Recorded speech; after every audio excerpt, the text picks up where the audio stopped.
Let's go. So we get another commitment here in Da'Shawn Womack. LSU just loading up on the defensive line. Jamar Cain dropping it down with legendary status here. I just don't remember a time where you pick up 4 edge/defensive line guys in a 72-hour period, and none of them are from Louisiana. That shows you what Jamar Cain has been able to do. And the bottom line, I know this is a video about Da'Shawn Womack.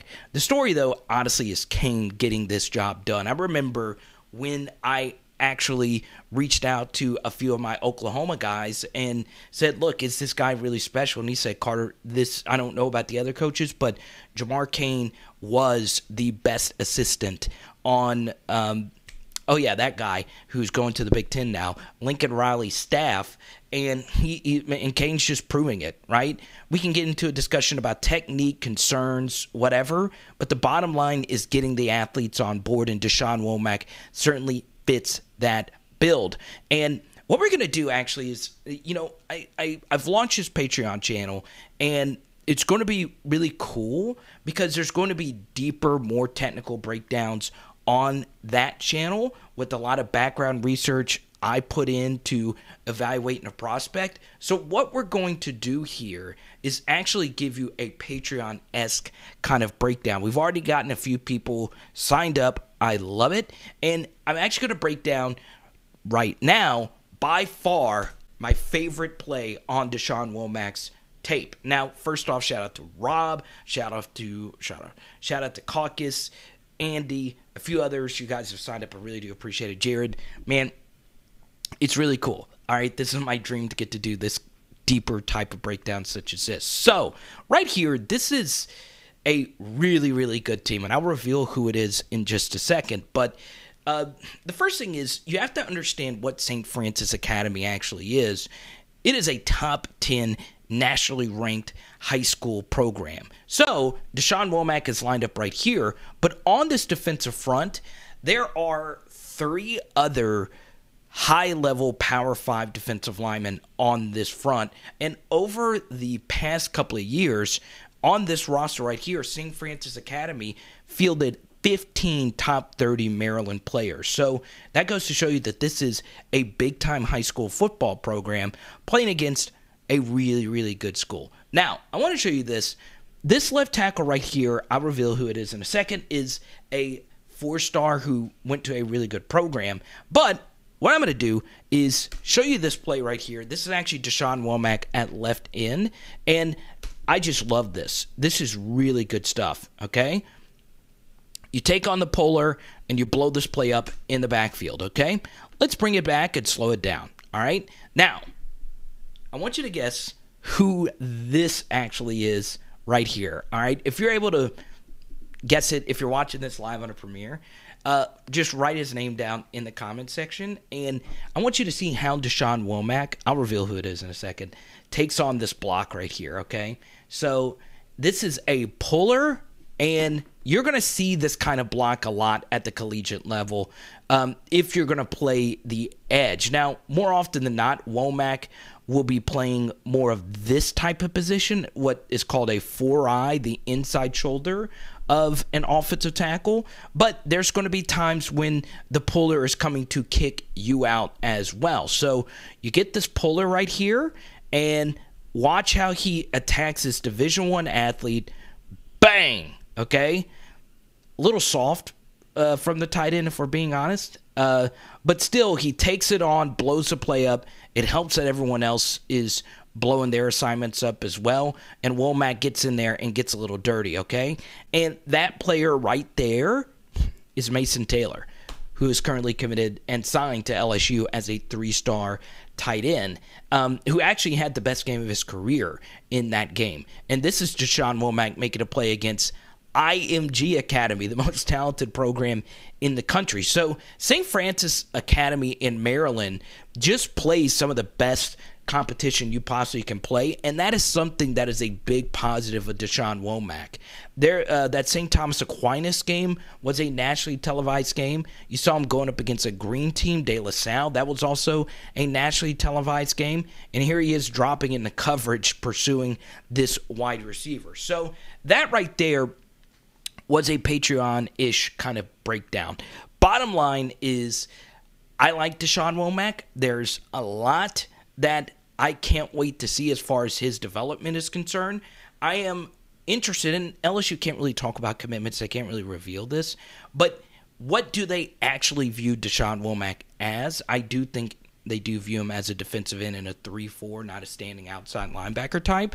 So it is going to be a little bit of a transition, but the bottom line is still the same. When you get to this level, there is no denying this. You've got to have as many of these athletic defensive linemen as you possibly can, because a lot of them don't work out. They don't pan out because it is such a difficult position.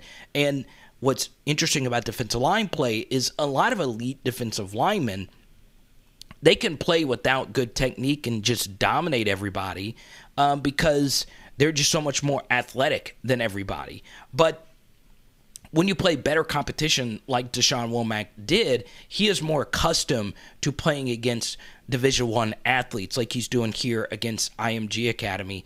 And this was just some great pursuit right here to work his way back and make the tackle there. And the funny thing about it was St. Francis Academy actually lost their Week 1 game versus St. Thomas Aquinas, but ended up going undefeated the rest of the year, including that upset over IMG. Now, IMG's quarterback did get hurt, but I don't care. The fact that this guy has played against some of the absolute best players you could possibly play against lets you know that the transition to the SEC won't be as steep as it could be for some other players. Now, once again, how he plays, where he plays is going to change, but I do hopefully see him transitioning at the next level. Now, obviously, comment down below your thoughts. Don't forget our Jackson Howard breakdown is free and open to the public. And I do want to shout out my dear buddy Blake Ruffino and Are You Serious Sports for dropping that announcement. That was so big for him. And Blake's obviously probably my closest friend in LSU media or just YouTube in general. And that was really cool to get to see him get that big moment. So comment down below. Let me know what you guys think of today's video. Like, subscribe, all that good stuff. Once again, thanks to all the new patrons and supporting the channel. Obviously, really, really good stuff. And, you know, it's going to be fun, man. We're only building this thing, and that's all we do, baby. Hope you guys are having a great 4th as well. A few more things here at the end that I want to get into.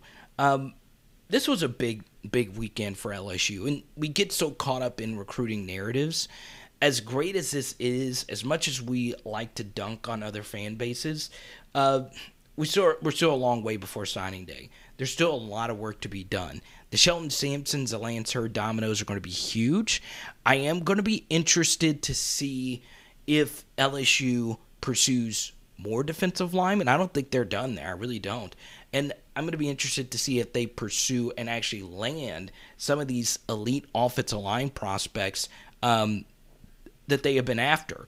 It's hard to close on those guys because LSU just doesn't have that branding as an offensive line powerhouse. We've had great offensive linemen, but just overall, we've had some difficulties closing on some of these top 100 offensive linemen over the years that aren't from Louisiana. Now, we are lucky that Lance Hurd and Tyree Adams are both in the state of Louisiana, and I feel pretty good about LSU landing both of those guys, and both of those guys getting opportunities to play early on. But, man, it's going to be hard getting some of these, you know, these Chase Besantis type of players. So we shall see what happens there. Now, boom! I'm looking at you. Yes, you, okay?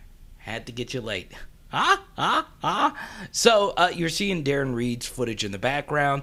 Our Darron Reed Ashton Stamps announcement from earlier today. Video will be floating in your face in just a second, but I really highly recommend you guys go to patreon.com/LSU Football, and you will see a free breakdown of Jackson Howard. And if you do sign up, you will get our deep running back week breakdown, okay? How I evaluate running backs. And in that breakdown, we take a look at some of the iconic runs in LSU history and what really sets apart the great touchdown runs from the not-so-great touchdown runs. So make sure you check that out, okay? Big thanks to Leslie with the super thanks on the video from earlier today. Always goes a long way. I really appreciate that. It is Power Hour LSU. Boom! Lots of content heading your way, baby. That's the way to do it. Let's go. It's a big week. 2 videos in one day. I don't think have we ever, I don't know. And tonight, for the 4th, burgers and dogs. Let's go.